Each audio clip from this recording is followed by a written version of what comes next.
So not only is this a fantastic tool if I need to shoot to deal with whatever threat that I've got here, let's say I get a malfunction that occurs with the gun. Does that mean that this tool is out of play? Probably not, okay?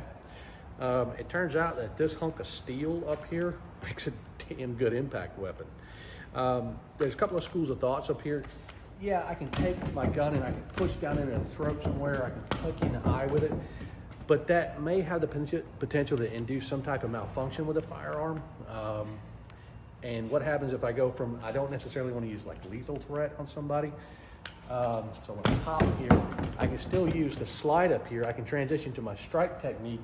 I can take it and use the slide and use that as my impact up through here.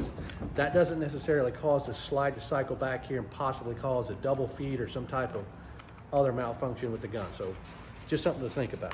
So at speed here, come into my adversary, clear my weapon, strike if need be. And if I don't have to use lethal force at that point after giving them a good wake-up call, hey, that's a win for all parties involved. I'd much rather knock the shit out of somebody than have to kill them.